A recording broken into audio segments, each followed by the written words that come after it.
Jamaah Jumat yang dirahmati Allah Ta'ala, kenapa kita harus membela Palestina?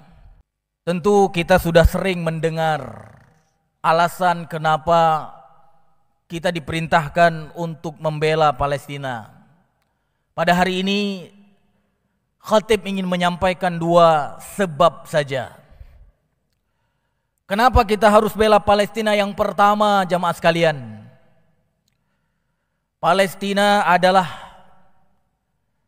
salah satu wilayah, salah satu potongan bumi yang ada di muka bumi ini yang disebut oleh Allah Ta'ala sebagai bumi yang penuh dengan keberkahan.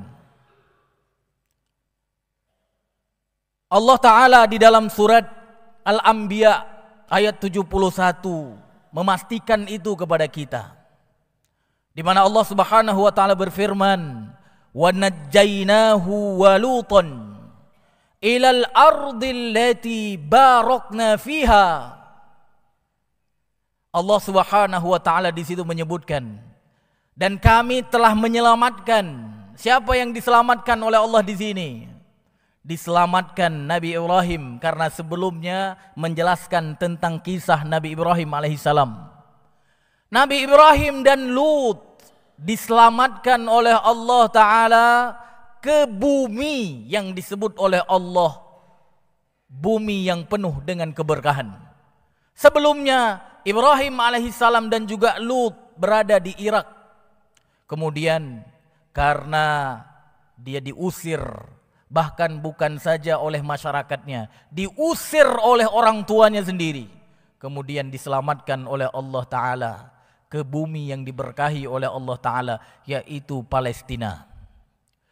Kemudian jamaah sekalian juga disebutkan oleh Allah Ta'ala, bumi Palestina itu adalah tanah yang disucikan oleh Allah Ta'ala. Jadi selain bumi yang penuh dengan keberkahan, juga disebutkan oleh Allah Ta'ala Palestina adalah bumi yang disucikan, tanah suci. Di mana di dalam surat Al-Maidah ayat 21 Allah Subhanahu wa taala berfirman, "Udkhulul ardal muqaddasah." Masuklah kalian ke bumi yang disucikan, ardal muqaddasah, kata Allah Ta'ala. Ini terkait dengan Nabi Musa dulu ketika membawa Bani Israel dari kejaran Fir'aun laknatullah. Kemudian setelah selamat dari Laut Merah dan kemudian diperintahkan untuk masuk Ardul Muqaddasah, tanah yang disucikan. Walaupun mereka kemudian tidak mau tunduk dengan ketentuan Nabi Musa, ya, mereka malah menyebutkan banyak alasan. Di antara alasannya mereka menyebutkan di situ ada raja yang zalim. Bahkan sampai diperintahkan oleh Bani Israel, masuk engkau dengan Tuhan engkau, nanti kami masuk belakangan. Itulah bentuk dari keingkaran Bani Israel itu sejak awal kepada Nabi yang diutus oleh Allah Ta'ala. Tapi yang penting di sini apa? Allah mengatakan Ardul Palestin, tanah Palestin itu adalah tanah suci. Sama seperti Haramain, Makkah, Al-Mukarramah, Madinah Al-Munawwarah, tanah haram Makkah, tanah haram Madinah. Begitu juga tanah yang disucikan Palestina. Hari ini kita mungkin peduli dengan Makkah, hari ini mungkin kita peduli dengan Madinah, tapi kenapa kita tidak terlalu peduli dengan tanah suci yang ada di Palestina? Jangan sampai kita termasuk orang yang mengimani sebagian dan mengingkari sebagian yang lainnya. Kita mengimani, kita mensucikan Makkah Al-Mukarramah karena memang ada keterangan dari Allah dan Rasulnya. Kita kemudian mensucikan tanah yang ada di Madinah, yang ada Masjid Nabawi, karena memang ada dalil dan ketentuan Rasulnya. Kenapa kita tidak membela tanah Palestina padahal di situ juga ada ketentuan Allah dan Rasulnya? Dan yang ketiga jamaah sekalian, Tanah Palestina ini disebut oleh Rasulullah sallallahu alaihi wasallam adalah tanah pilihan Allah, tanah terbaik. Bahkan disebutkan dalam sebuah hadis oleh Rasulullah sallallahu alaihi wasallam, "Alaika bisyam," pilihlah oleh engkau. Ini kisahnya ketika Ibnu Hawalah dulu pernah bertanya kepada Rasulullah di saat Rasulullah sallallahu alaihi wasallam mengatakan, nanti di akhirnya akan ada perang, akan terbentuk pasukan-pasukan, kata Rasulullah sallallahu alaihi wasallam. Jundun bil Yaman, ada pasukan di Yaman. Jundun bil Syam, ada pasukan di Syam. Jundun bil Irak, ada pasukan di Irak. Maka Ibnu Hawalah bertanya kepada Rasulullah, "Khirli ya Rasulullah, in adraktu dzak." Tunjukkan kepadaku ya Rasulullah, aku pilih yang mana ketika atau kalau misalnya aku nanti ketemu dengan zaman itu. Maka apa kata Rasulullah kepada Ibnu Hawalah? Kata Rasulullah, "Alaika bisyam." Maka pilihlah Syam. Pilihlah Syam. Kenapa? Fa innaha khiratullah min ardih. Karena kata Rasulullah sallallahu alaihi wasallam, itu adalah bumi pilihan Allah. Pilihlah Syam. Yang di dalam Syam itu ada salah satunya sekarang adalah Palestina. Di samping juga yang lain ada Suriah. Di samping yang lain ada Lebanon pada hari ini. Dan di samping yang lain ada Yordania. Karena 4 negara tersebut hari ini berada di tanah Syam, tanah pilihan Allah Subhanahu wa taala.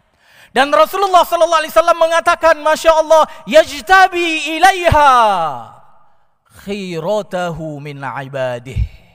Akan dituju, akan dipilih negeri Syam tersebut oleh hamba-hamba pilihan Allah. Yajtabi ilaiha, dipilih negeri tersebut, dituju negeri tersebut oleh siapa? Khiratahu min ibadih, oleh hamba-hamba pilihan Allah. Maka jemaah yang dirahmati Allah, jangan sampai kita mengaku menjadi hamba yang dipilih oleh Allah, tapi kita tidak peduli, tidak membela Palestina.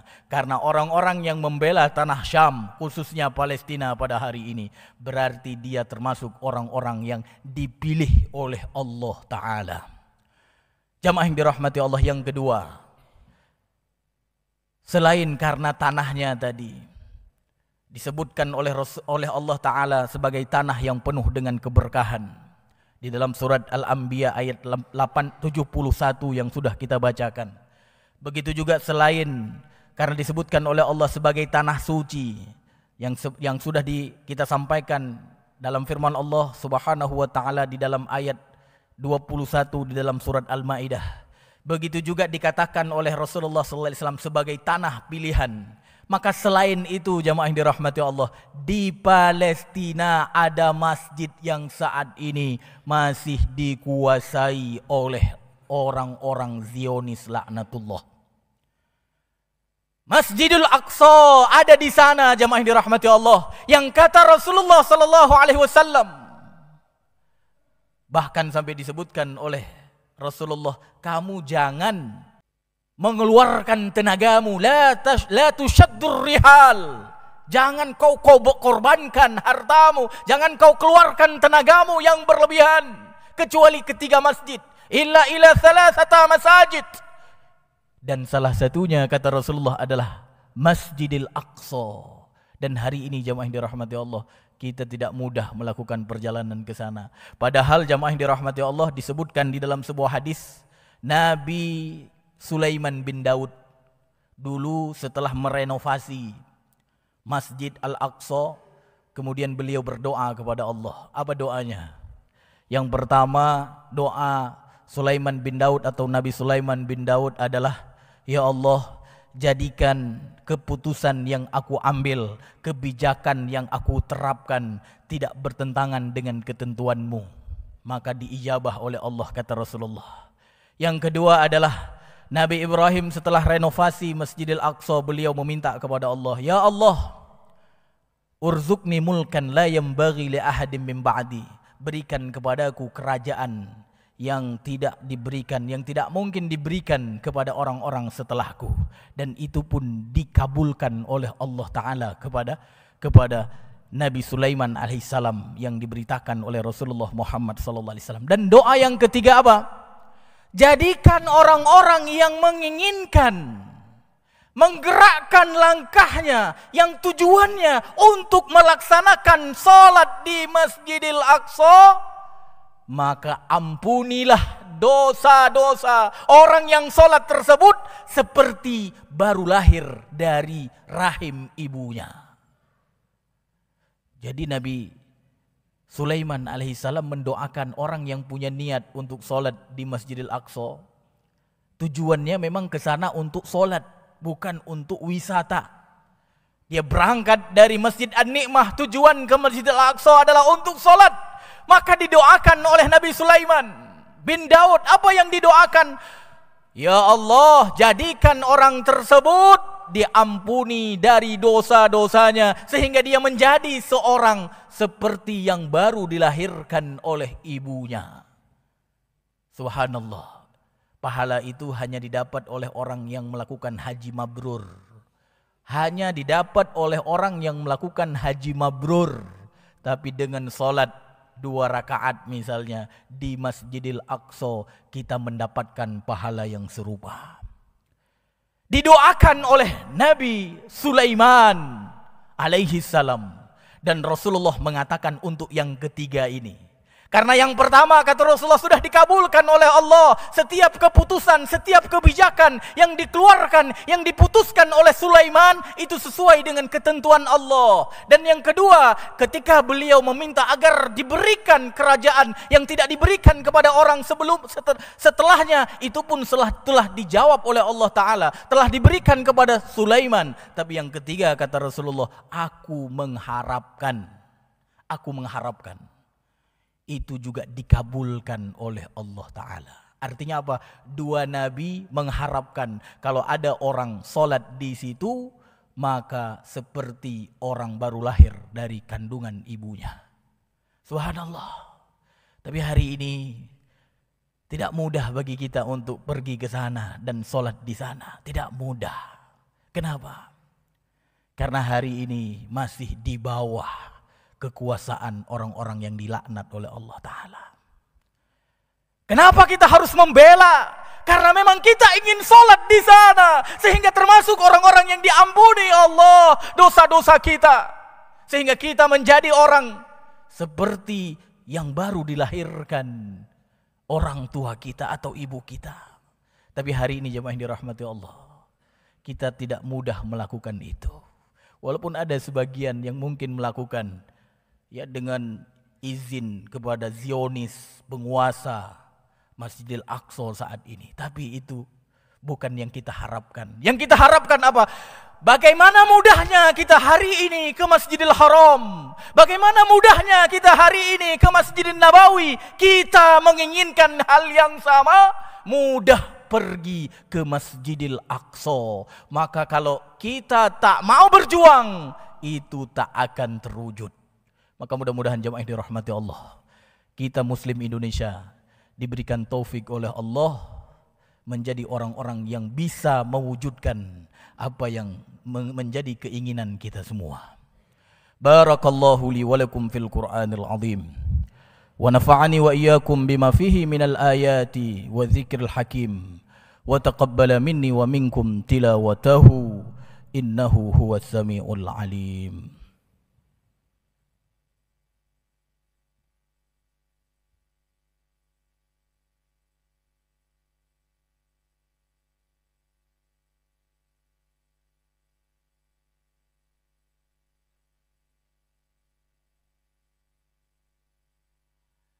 Alhamdulillahi Rabbil Alamin.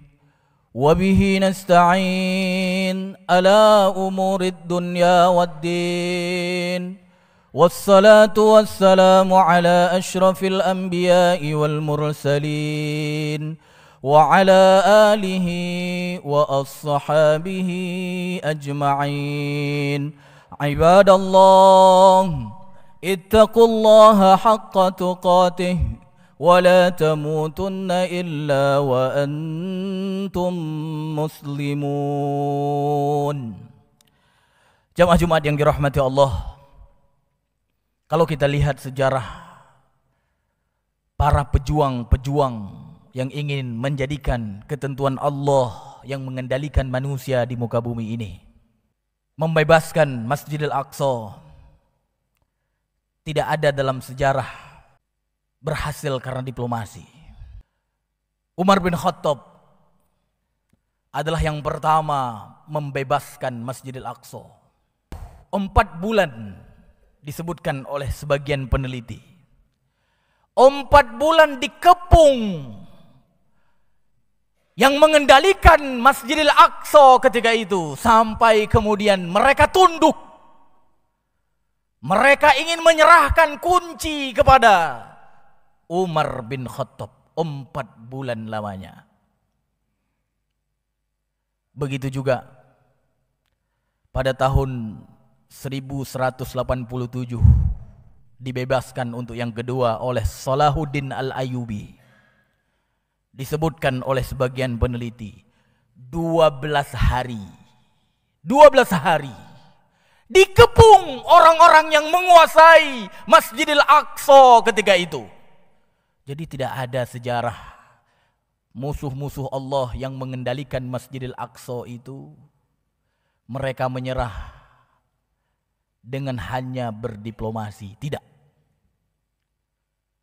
Mereka dikepung dengan kekuatan penuh. Di zaman Umar bin Khattab dikirim yang kita kenal dengan Abu Ubaidillah bin Jarrah, yang kita kenal dengan Khalid bin Walid, yang kita kenal dengan Amr bin As, Muawiyah. Mereka memimpin pasukan untuk kemudian mengepung penguasa atau orang yang mengendalikan Masjidil Aqsa ketika itu. Sampai kemudian apa? Setelah 4 bulan tunduk mereka. Begitu juga di zaman Salahuddin Al-Ayyubi. 12 hari dikepung. Mereka pun kemudian tunduk kepada ketentuan Allah. Maka hari ini jemaah yang dirahmati Allah, kita jangan berharap belas kasihan orang-orang siapa hari ini mungkin yang mengendalikan PBB. Bahkan Amerika yang kantor PBB-nya di negara mereka. Apa yang dilakukan? Ketika ada sebagian saudara kita di Palestina hari ini yang ingin membela dirinya, mereka kirim kapal induknya. Mereka kirim pesawat tempurnya. Mereka kirim semua senjata-senjata yang dibutuhkan oleh Israel. Padahal katanya mereka ingin mendamaikan dunia. Jangan harap pada mereka, jangan harap. Tapi hari ini jemaah dirahmati Allah, kita Muslim memang bagai buih di lautan. Sudah berapa senjata ada yang dikirim oleh Muslim pada hari ini? Sudah berapa tank? Sudah berapa meriam yang dikirim oleh negara-negara Muslim pada hari ini? Hampir tidak ada. Kenapa Amerika begitu beraninya? Bahkan pada hari-hari di awal-awal peperangan itu, mereka langsung mengancam orang-orang yang membela Palestina menjadi negara yang berdaulat. Jemaah yang dirahmati Allah, mudah-mudahan ini membuka pikiran kita. Sehingga apa? Kita menjadi orang-orang yang bersiap siaga. Dan kita menjadi orang-orang yang berjuang untuk mengepung mereka. Sehingga mereka tunduk dengan ketentuan Allah Subhanahu wa ta'ala. Maka khotib pada hari ini mengajak diri pribadi dan juga jemaah sekalian. Seperti apa yang pernah Allah berikan pesan itu kepada Nabi Muhammad di dalam surat Al-Anfal ayat 65. Apa kata Allah di situ? Ya ayyuhan nabi. Ya ayyuhan nabi, kata Allah. Wahai nabi, wahai Muhammad, harridil mu'minina 'alal qital. Kobarkan kata Allah. Kobarkan kepada siapa? Kobarkan kepada orang-orang yang beriman berperang. Itu yang disuruh oleh Allah kepada nabinya. Maka hari ini jemaah yang dirahmati Allah, saya menasihati diri pribadi dan juga jemaah sekalian, semoga semua kaum muslimin hadir di dalam jiwanya keinginan untuk berperang di jalan Allah Subhanahu wa taala. Siapapun yang enggak mau tunduk dengan ketentuan Allah, mereka harus dikendalikan. Mudah-mudahan semua kita memiliki niat tersebut mulai hari ini. Karena ketika kita sudah punya azam, kita akan melakukan langkah-langkah berikutnya. Tapi kalau kita tidak punya azam, jangan harap kita akan melakukan langkah-langkah berikutnya. Maka sampai-sampai Rasulullah mengatakan, jemaah yang dirahmati Allah, orang yang punya keinginan untuk berperang di jalan Allah, punya keinginan, kalau dia mati, walaupun dia meninggal di dalam kasurnya, maka meninggalnya, kata Rasulullah, mendapatkan posisi orang-orang yang meninggal di jalan Allah. Masya Allah. Rasulullah katakan, man lam yaghzu wa lam yuhaddits nafsahu bihi, orang-orang yang tidak pernah berperang dan tidak pernah menghadirkan keinginan di dalam jiwanya untuk berperang di jalan Allah, mata ala syu'bah min nifaq, maka matinya dalam cabang kemunafikan. Jadi dua, ada bedanya. Orang yang punya keinginan, maka kemungkinan dia akan mendapatkan posisi sebagai orang-orang yang syahid di jalan Allah. Tapi orang yang enggak pernah punya keinginan, enggak pernah punya azam, maka kata Rasulullah, matinya dalam cabang kemunafikan. Maka kesimpulannya, jemaah yang dirahmati Allah, agar kita bisa menggenggam kembali, kita salat di Masjidil Aqsa, kobarkan perang di jalan Allah. Amerika, Israel bisa mengobarkan, kenapa kita tidak bisa mengobarkan hal yang sama? Padahal itu sudah diperintahkan oleh Allah kepada nabinya. Maka jemaah yang dirahmati Allah, hari ini lakukan apapun yang bisa menguatkan pejuang-pejuang kita di sana. Doakan mereka agar teguh, agar mereka tidak mundur. Doakan keluarganya diberikan keteguhan, diberikan kesabaran, dan bagi yang punya harta, belikan apa-apa yang mereka bisa gunakan untuk menyerang musuh-musuh Allah. Karena Rasulullah mengatakan, man jahaza ghazian, kata Rasulullah, barang siapa yang mempersiapkan apa? Pembekalan untuk orang-orang yang berperang di jalan Allah, faqad ghaza, maka sungguh dia sudah berperang. Masya Allah. Dengan harta kita, mungkin kita punya mobil, punya rumah, gunakan itu untuk membeli peralatan yang digunakan oleh pejuang-pejuang kita, sehingga apa? Bisa menundukkan orang-orang yang menistakan tanah yang diberkahi, menistakan tanah yang disucikan, dan menistakan masjid yang kalau kita sholat di situ akan diampuni dosa-dosa kita, bahkan seperti orang yang baru lahir dari kandungan ibu-ibu kita. Inna Allaha wa malaikatahu yusalluna 'alan nabi. Ya ayyuhalladzina amanu sallu 'alaihi wa sallimu taslima.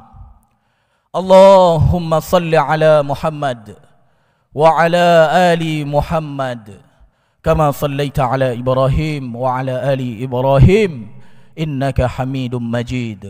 Allahumma ighfir للمسلمين والمسلمات والمؤمنين والمؤمنات الأحياء منهم والأموات برحمتك يا أرحم الراحمين.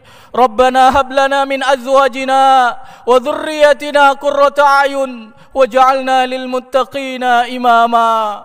اللهم أنجِ المستضعفين في غزة. اللهم أنجِ المستضعفين من المؤمنين بفلسطين. اللهم خلص المستضعفين من أيدي اليهود الذي لا يستطيعون حيلة ولا يهتدون سبيلا. اللهم انصر إخوان المجاهدين في غزة.